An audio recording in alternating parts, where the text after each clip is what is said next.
Welcome to Real Dudes Podcast. I'm your host, Karrington. Unfortunately, none of my co-hosts could be here with me today, so once again, another interview with just yours truly. I'm here today with someone who's probably a childhood hero of mine between me and my siblings. You may recognize his work growing up as well. He's mainly known for the music within SimCity 3000 and The Sims. Please welcome Jerry Martin. Jerry, how are you today? Pretty good. How are you doing? I'm not too bad. I'm on the East Coast, so it's 10 o'clock here, so my day's winding down. Sounds good. So, Jerry, how about would you like to basically just tell us a little bit about yourself and how maybe you got started in music and in the industry? Well, I've been in music pretty much my whole life. I started playing guitar when I was around 10 or 11, and then I, had a band when I was in junior high school and high school, and then I went to music school. Mm-hmm.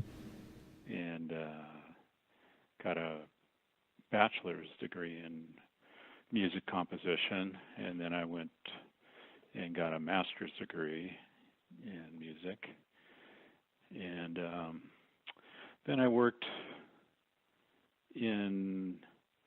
I started in doing industrials. They call them industrials, but they were like soundtracks for corporate videos. Okay. And then I worked my way up into some advertising. Very nice. Any ads we would recognize? Well, I mean, this was years ago. Gotcha. Fair enough. I did, some fairly big national Toyota commercials, which were not easy to get, believe me. I can believe that. And then I worked in that area about the corporates and ads for about 11 years, actually. And then I joined Maxis around 1996 and worked there till about 2004. Now, when you got your job at Maxis, were you a gamer at all? Were you aware of any of their work before then, or was it just almost like another gig for you? I wasn't really too much into games at that point. I got the job because I was good at music and sound, mm-hmm. not because I was good at playing games. Fair enough. I didn't mean to interrupt you there. I just had to ask. So you were there for about 10 years, and what happened? What was next for you? What was the next step for you after leaving Maxis? Well, then I went back to doing freelance work, and then I worked a couple of years at Kabam in San Francisco, and then now I'm back to doing freelance work. Very nice, very nice. Moved out of the Bay Area up into the mountains up by Yosemite National Park. Oh, it must be gorgeous out there. Yeah, it's beautiful. I'm looking at a very nice sunset right now. I'm quite jealous. I get the luxury right now looking at the night skies at the moment in a city, so I don't even get stars right now. Yeah, that's the nice thing about being in the mountains. You get the stars and wildlife. In fact, I have a bobcat that comes around the house quite a bit. Oh my! That's not scary or anything like that? Well, he's not too big, but I mean, I wouldn't want to go challenge him. Fair enough. Fair enough. All right, getting back on track here. So as growing up and going through school and things like that, who are some of your childhood inspirations or heroes within the music business? Well, when I was a kid, I mean, I loved the Beatles. Mm-hmm. Then I in high school, I had a really good jazz guitar teacher. And so I went into, started listening to jazz. I love Miles Davis and listened to a lot of Miles Davis and Weather Report. And after that, I sort of got into the Talking Heads quite a bit. Oh, very nice. Oh yeah, classic band. Yeah, and then I started listening to African music at that point, around after the Talking Heads. Okay. And I was always sort of actually in when I was going to college, I was very interested in world music, so I listened to different music from India, and I got into Javanese gamelan music quite a bit.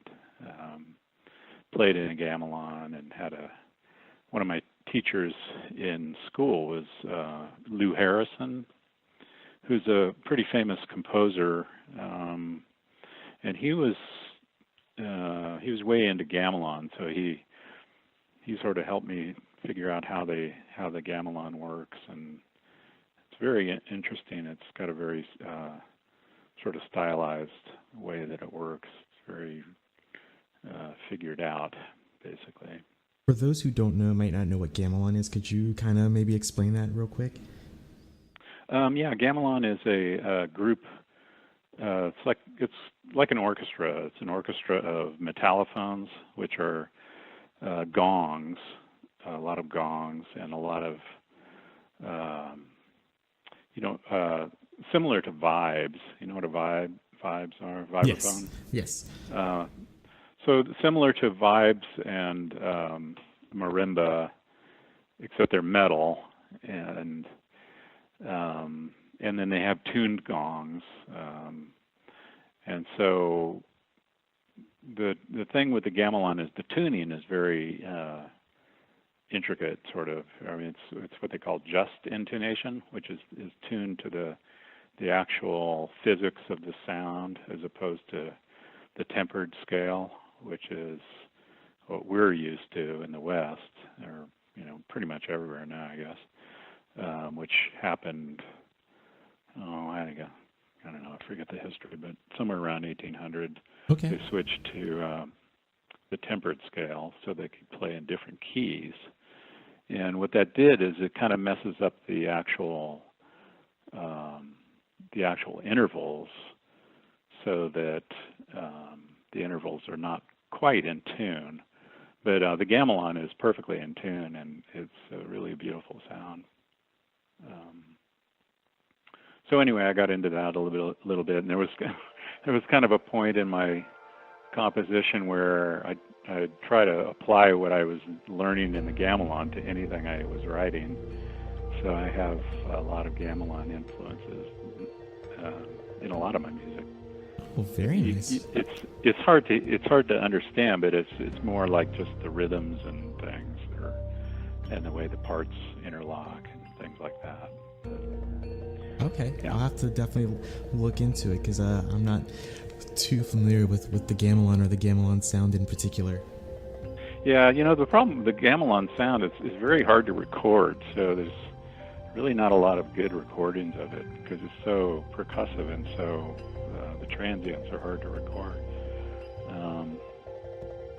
So I mean, it is hard to understand unless you're actually sitting there playing it. Fair enough. Yeah. So, were you able to use the gamelan at all in your work while working at Maxis? Yeah, a little bit. I did a piece in, not an actual gamelan, but I did a heavily gamelan influenced piece for SimCity 3000. Oh, very nice. What song, if you don't mind me by asking? That's okay. I was just curious, because it's if I remember right, the SimCity 3000 soundtrack. It is on Spotify, and my brother and I, we do tend to listen to it from time to time. Yeah. So. Or maybe it was SimCity 4. I forget. Oh. Okay. Yeah, I think it was SimCity 4. But yeah, I'd have to go look it up. Remember the name. Yeah, I'm not gonna hassle you with that right now. So yeah, a lot of the names of the songs from the Maxis days, they were sort of after the fact. most of them were like, you know, build 1, build 2, jazz 1, jazz 2, jazz 3, whatever. And then I'd just kind of go back and name them at the very end. And then found out also that somebody from EA renamed the actual named songs. So there's some kind of weird names out there that I don't even come up with. Now that's something I had no idea about. So there's even songs that... Yeah, it's kind of irritating, actually. Yeah. And I go to the trouble to make, you know, actually make a title for a song, and then somebody comes in later and renames it. But is there a particular project during your time with Maxis that would you say would be your favorite piece or favorite project that you got to work on for whatever reason, that one that sticks in your mind a bit more than the others? Not really. I mean, I liked I liked everything that I was doing. I tried to put myself into it so that even if it was like a silly genre for The Sims or whatever, I, you know, tried to make it as realistic as possible. So that that was kind of the joke part of it, is to make it just over the top realistic. Gotcha. And that sort of added the tongue-in-cheek attitude, I think. Now, you've mentioned before, like, your inspiration and heroes, and they seem to be, you know, a little bit of everything. When it comes to the music within those games, whether it be like the streets of SimCity or The Sims, you seem to also be able to write anything. So is that a challenge for you at all in particular? Well, I'm pretty good at different styles. So, you know, it's always interesting to try a genre that you're not familiar with. And what I used to do is, if I had a genre that I didn't really know about, I would sort of study it a little bit and then try to figure out what it was about it that you know, made it click. Okay. Now, also during that time, there also seemed to be a few pieces where you maybe didn't compose. So was that a challenge, having other people compose with you at the same time?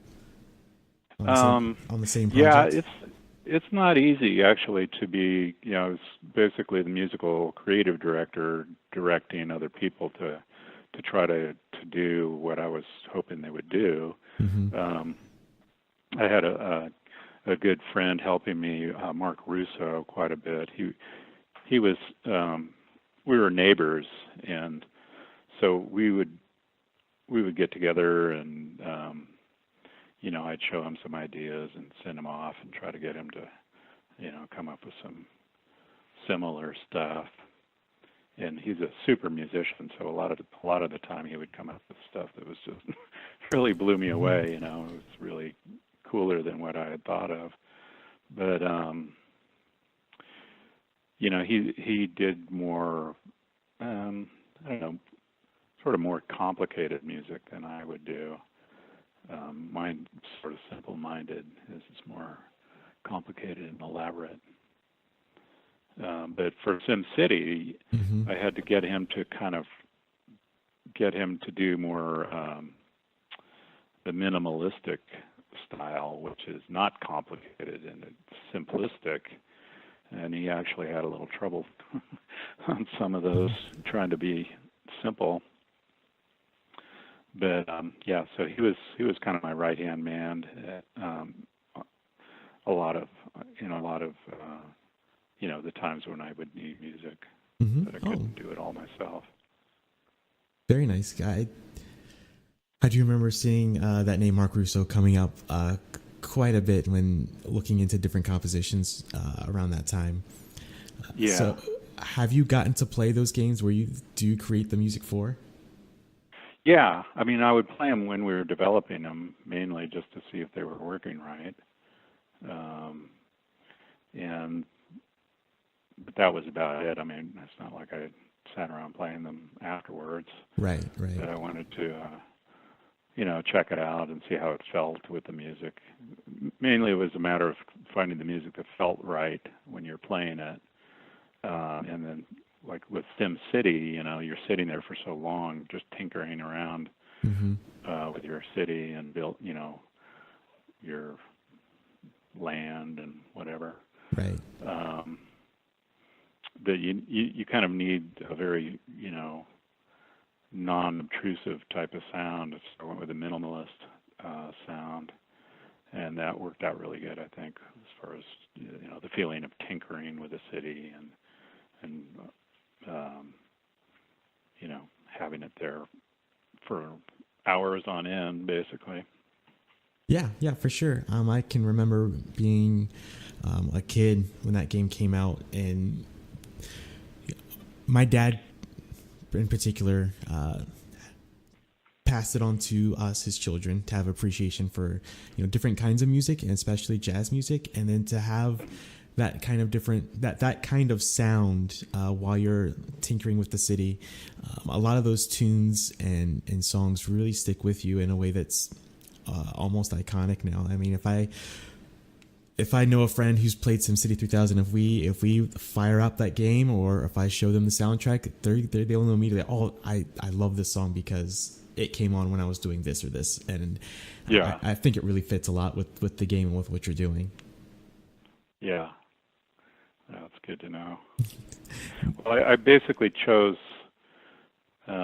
three genres or styles for that game. One was the minimalist, Mm-hmm. tinkering type sound, and the other was more of just a jazz sound to evoke the feeling of the city.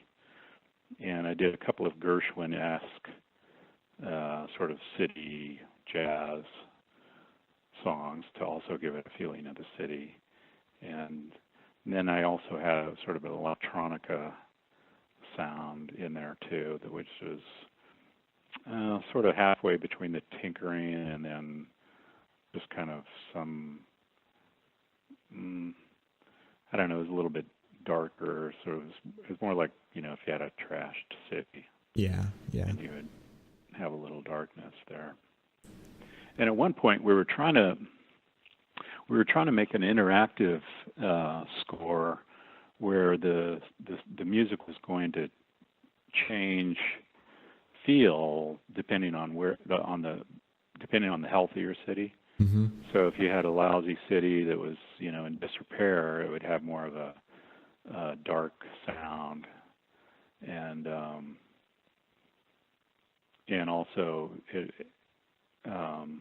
but anyway, we were trying to do this, and we were sort of running out of time to do it correctly, so we decided to just go with the straight ahead songs, which I'm kind of glad it worked out that way too. Oh, it definitely worked out. Speaking from as a player and as a fan, one game that your name is attached to that me and my brother don't think gets a lot of love or appreciation is the Streets of SimCity, because of how crazy like that soundtrack is, in terms of the music on that turned out really nice. Oh yeah, I put a lot of energy into that thing, and it was pretty awesome. And speaking of that, was it hard at all to try and come up with something for all the different kinds of music, whether it be bluegrass, jazz, rock, anything like that, because it's so diverse and it's so well done. Me and my brother love everything, like when it comes to the lyrics of the songs and everything. I really, really appreciate the work that you and everybody there did on that game and that soundtrack in particular. Yeah, I think the problem with Streets of SimCity was that the overall game sort of got panned, and nobody, liked the game itself. But I mean, I did get a, fair amount of good compliments about the soundtrack. But I remember one of the fun parts was the kind of the main part of the. I guess I had it on a jazz station, but it was more like 70s car chase jazz. Yes. Which was with the little bongos and big horns and kind of corny melodies, but it turned out really good. I really love some of those songs from that. Now, there was a lot of voice work done as far as the songs were concerned. By any chance, are you singing in any of them? No, I'm not personally. I kind of forget what that was. I was just curious, by any chance. Now. Oh yeah. I guess there were some rock songs that had vocals. And, and then I think one of the bluegrass songs has vocals too. Yeah, the bluegrass song had. Oh, actually, yeah. My boss was a musician at that time. He was the guy who brought me on into Maxis. His name is Michael Brimmer. He was the head of the creative services at Maxis. Really great guy, super smart. But he I think he wrote the lyrics for that.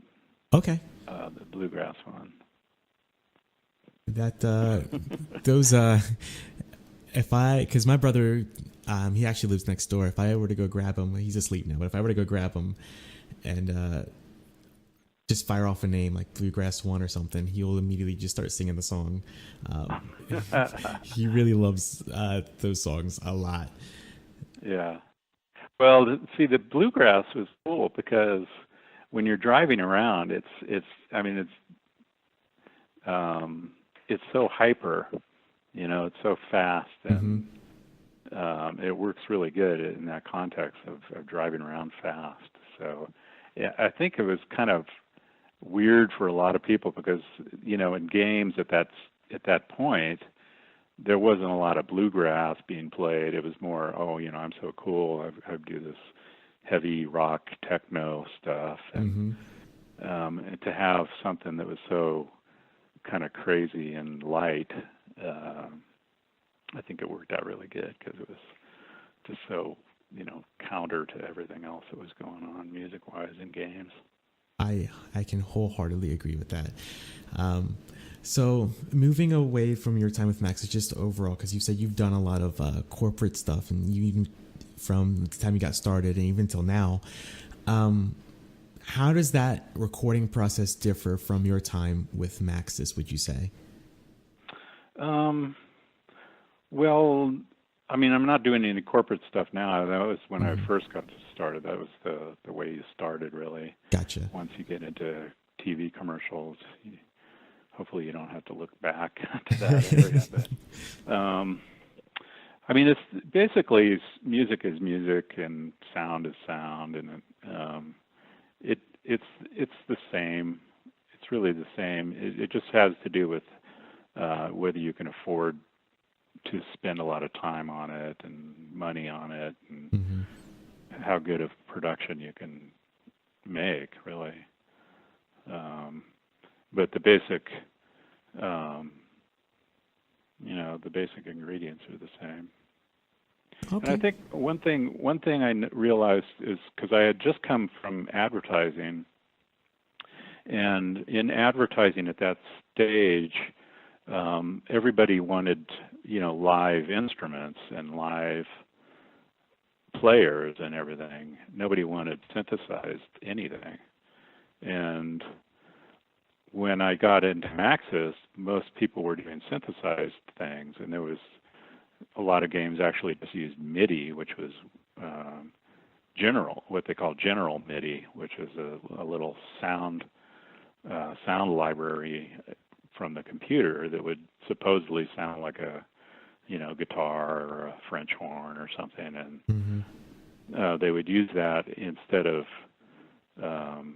audio files because it saved a ton of room. It's a very small footprint as far as the computer program part of it, but it sounded super cheap. So then it got a real bad rap in the game industry, I think, because of the super cheap sound. But I always wanted to use live instruments, and I kind of pushed for that in the stuff that I was doing. And luckily, it was right around the time where people were sort of moving on to using audio files as opposed to MIDI files. So I sort of lucked out in that area. Oh yeah, I would say so, because I mean there are some soundtracks from then that I do enjoy, but it's not easy because just the quality and the sound. I do agree. Yeah. Like the live music, it sounds a lot better. Yeah.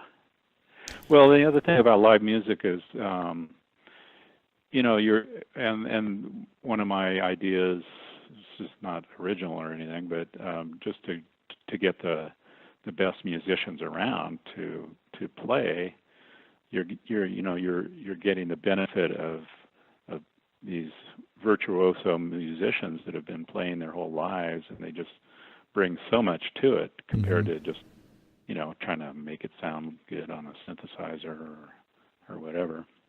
You can definitely tell that people, when they are trying to invoke certain emotions, and when it's a live musician, I feel like you can feel it a lot more deeper. Yeah.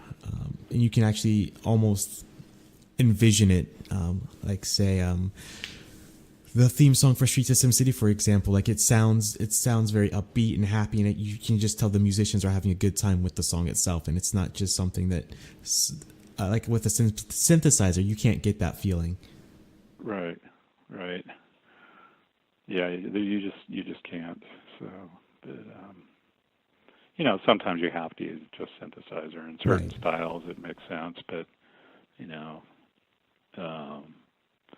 just really depends on the genre, I guess. But I'll always go for live musicians if possible.